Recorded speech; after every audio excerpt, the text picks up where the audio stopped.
And TJ Miller is here in a full tuxedo. You look fantastic. I just came from an event. What was the event? You auditioning for James Bond? It was another radio show. Yeah, I think it's so funny. That's my favorite thing. Is to wear a tuxedo. People go, "What are you doing?" I just came from an event. Yeah. The earlier, the better. Yeah. You know? Do you know that I'm going to be honest with you. I got up this morning. I usually lay my clothes out the night before because I have to get up so early. I don't want to make decisions. Do you give yourself any options? No, I pick it the night before, and this is it. That's it. So Shorts and all. Well, I put a pair of jeans, a t-shirt. I had a shirt to wear over it. I had a guest coming in the studio today. Then I woke up this morning and I was like, just give me those goddamn shorts. I just didn't feel like putting on jeans. And then here you go shaming me in a tuxedo. Yep. Yeah, that is a very Florida move, though. Yeah. To say I can either dress up or get dressed. Yeah. Or I can just wear sweatshorts. Well, see, my thing is I went to Catholic school from first grade all the way up till you senior. had to do a uniform? Uniform till 8th grade and then suits for high school. So I vowed to never have to dress up again. Like I own a couple of suits, but it really would take a lot to get me in one. I think that's interesting because I went to high school and it was kind of a it was a pretty ghetto school. Yeah. Where? And in Denver, Colorado, Okay. All right. inside the city. And it was mostly black and Latino. And I looked and I have some of the old stuff that's now vintage, but I used to wear my, not like Jenko jeans, but like baggy jeans. Right. I had a FUBU vest I was wearing around, but a big puffy red FUBU vest. Right. And I tried to break that out recently. That doesn't go as well now as it did in the 90s. Wear that on a red carpet somewhere. Yeah, right, exactly. TJ Miller showed up in a FUBU vest. Yeah, and then but I have a FUBU hoodie, and it's I don't know that it's working right now. No. I used to buy clothes at like Marshalls and what's the other one? The other My Maxx. parents took me to Target. Target, but at at Marshalls and those places they'll have all the dump offs. Like the designers will bring stuff over there and like. So when FUBU came out, I'd look at other people wearing. I knew it meant for us, by us, but I just assumed us was fat guys because it was always other fat dudes wearing FUBU. I'm like, I'm good. I'm allowed. I'm good. Then Fat us, by us. Yeah, exactly. Then I have a friend Orlando who does morning radio in this market, and he's a black dude, and I call him every once in a while, and I go, "Am I allowed to wear this?" I don't know what's. That's great. He's your fashion consultant. What does he usually say? It depends on what. Like he'll be honest. He's He'll be go with shorts. he'll be like, "You could pull it off, brother. You could pull it off," or then he'll just give me a, "No, that's not for you. That's not for you." That's not for you. Is such a great way of saying you're gonna look really bad. I have. That's not for you. That's not for you. That's for us. Yeah, for only us. Yeah. How did you get started doing? Did you acting first or comedy For us, first? only us. Comedy. Stand up. Yeah, and I was talking about this. I forget where, but it's. I did my first stand-up set. I was improvising in high school. Oh yeah. So that's really, really lucky. I think about that all the time. Like Nick Swartzen, Dave Chappelle, they all started stand-up when they were like 16. Yeah. And I'm like, that's so rough because they got a head start on everybody. But then I look back, I was improvising in high school, and then my drama teacher, Melody Duggan, she said, everybody has to do a stand-up set. That's part of the sophomore year curriculum. And we thought that was crazy. We'd never heard of such a thing. So she made us memorize 5 minutes of somebody else's material. Okay. I chose Seinfeld. Nice. Because I guess back then I was a dick. No, I'm kidding. I chose Seinfeld because I had his book, Sign Language. And then we had to write 5 minutes of our own material. Right. And so that was a big thing, because it's really scary when you're like 16 to write 5 minutes of stand-up and then perform it in front of the rest of the class. So what I did was I put together, a set I thought would work. It was pretty dirty.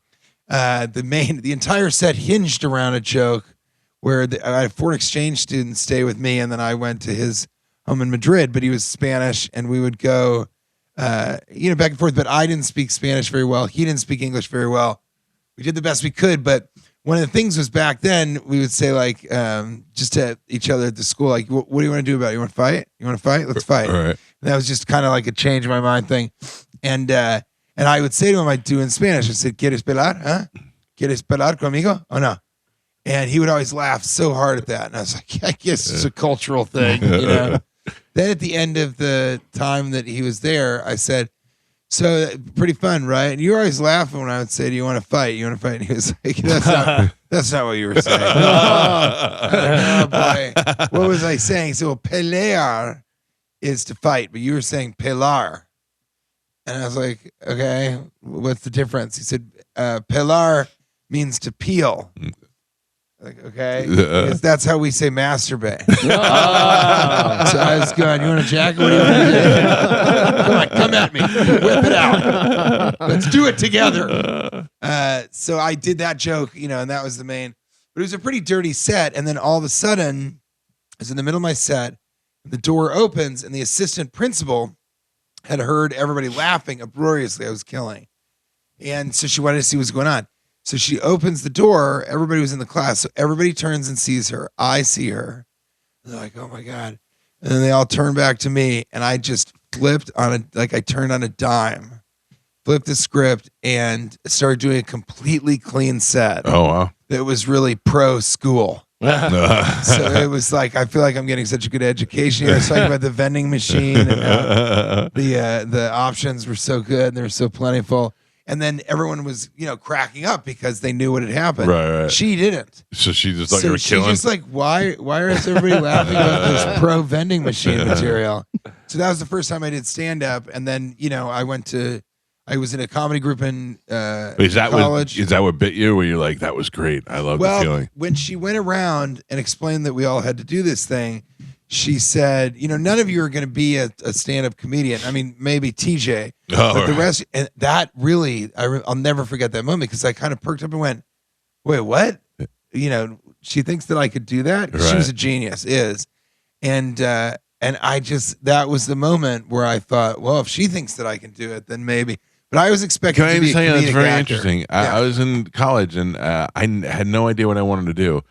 And I wrote a paper it was a compare and contrast paper, and I wrote it between Fred Flintstone and Ralph Cramden from The Honeymooners. Oh, wow. And that's great. But there were two things that I grew up with, so it wasn't that big of a stretch, even though to this lady, she thought it was the most funniest. And she wrote on my paper, "I don't know what you plan on doing after college, but you should consider writing for Letterman or Saturday Night Live." And it was the first time I ever sat back and went, yeah, somebody has to do that. Yeah, that's a job. Right. It's like, sometimes it really takes somebody, a teacher like that, or somebody to tell you that you can do that. Yeah, that even opens up the idea of it. And there was a kid in high school who was really funny. And he was younger than me. And he wanted to be a stand-up comic. Because I would watch stand-up comedy, but I never really thought of being a stand-up comic. I just thought I would be a funny actor. Right, like Will Ferrell or something like that. Right. When did you know that you wanted to be in radio? When did you guys sort of go, "Oh, I'd like to try radio"? I always kind of thought I would be in some sort of entertainment. Didn't necessarily know radio, but I did listen to a lot of radio. I grew up in Chicago, and Jonathan Brandmeier from The Loop. Oh, yeah, of course. I would listen to him, and I would be like, "I'd love to do that. That'd be so fun." So that's kind of how I. What about you? So I never considered radio. I grew up listening to Howard because I grew up in New York. Yeah. And then I moved here, and they had this show called the Ron and Ron Show that was great. And I never considered radio, but then they opened up Universal Studios in Orlando, and I wanted to go there and work in TV in some capacity and go to school over there. So I took an internship at a radio station here to try and get some knowledge before I went over there. And then once I got my foot in the door, I was like, my very first day at the radio station, they were setting up a giant Velcro inflatable wall in the back. That's great. And they were running and jumping and sticking to the wall. And there was all these adults doing this. And I went, this is their life. This is their job. This is what I want to do. This is how it's got to be. I feel like you would have walked in and the first time you talked, they're like, "Yeah, you're not really allowed to do anything else." Because you definitely can't be like calling children or anything. Yeah.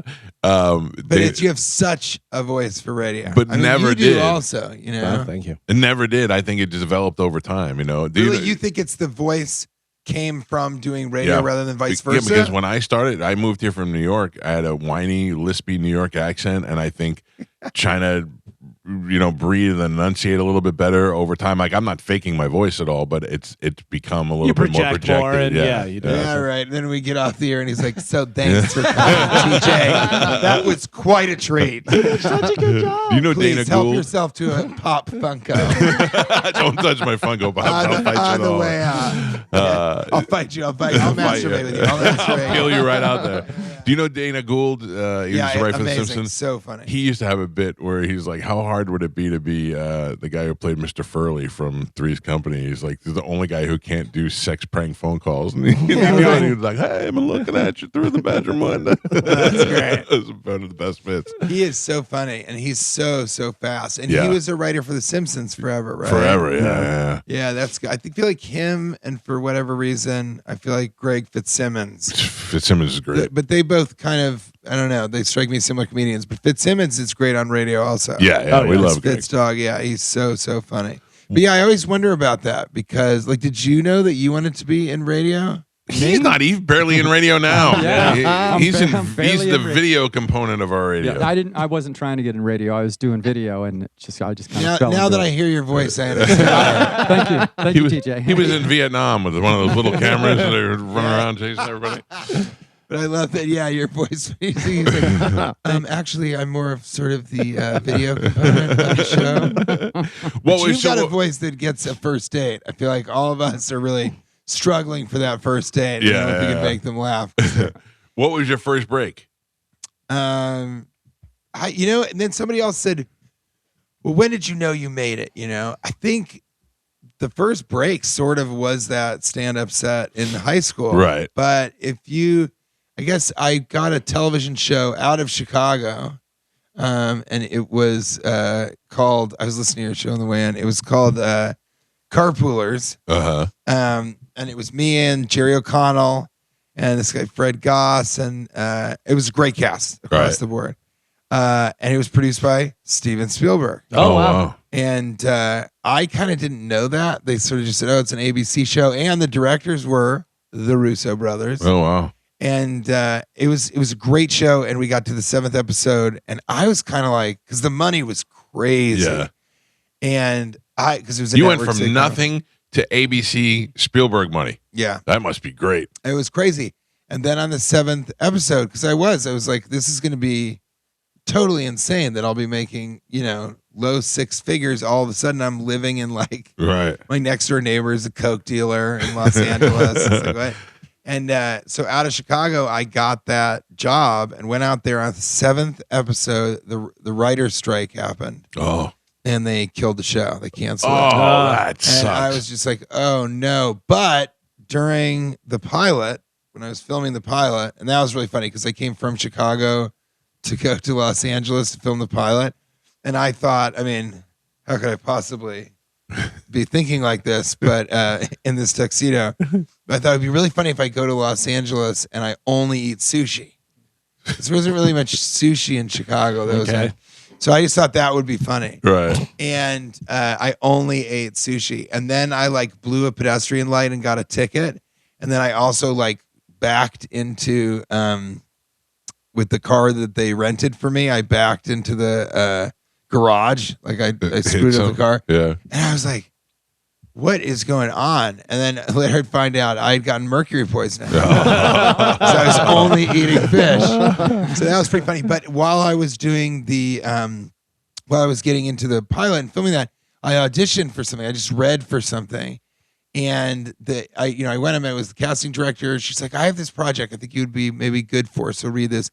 And, I talked to her about how it was comedy that I was interested in. I'm a comedian. And she goes, I think this would be really great for you. And she gave me this monologue, and I had to learn it, and it was all secret, so I couldn't take it away. Learned it right then and there and did it. It was this really heartfelt monologue about how my father, he was in the army, and although he was always gone, it was an honor to have him serving our country. I wanted to grow up in his footsteps, but I never thought I could make it to that point. But what is this crap? I read the whole thing. Casting director goes, wow, that was really good and not the sides that I meant to give you. That's the wrong audition. I was like, oh my God. Because it was embarrassing doing it. So then she gave me sort of the comedy sides, and that was Cloverfield. So I ended up getting that film. That was your first film. That was my first film, but I remember I had a manager who wasn't very good. He screwed stuff up for other events clients that I've worked with. But he said to me, he goes, well, you might get the TV show or you might get the movie, but you won't get both. And then I got both. Oh. And Cloverfield was great, except I didn't understand how I was going to be good in it because I wasn't on camera. I mean, you know what I'm talking about. I do. And so it ended up that was J.J. Abrams, so I didn't know who that was. And that ended up being great. He said, you're going to be the most important part. You'll see, you're going to be the most present in the entire film. Yeah. I thought, what is this guy talking about? He's just trying to placate this young actor. And it was great. I mean, it was really, really fascinating. We did not think it was going to go well. So can I ask you a question? When you have little experience doing movies, now you're on a movies with J.J. Abrams. Are you petrified or are you comfortable? Because I like every once in a while I'll audition for something and I have no idea what I'm doing. And I thought if I were to ever get this role, I wouldn't even know what to do when I show up on set. Like I have no idea. I think that's how you would do really well. Yeah. Yeah, because I don't know. I have a brain injury. So I had brain surgery in 2010, and I've been talking about that to raise brain injury awareness. Mm-hmm. And it's really interesting. There is a possibility that I don't really think about things in that way as much as other people. Right. I can't necessarily say so.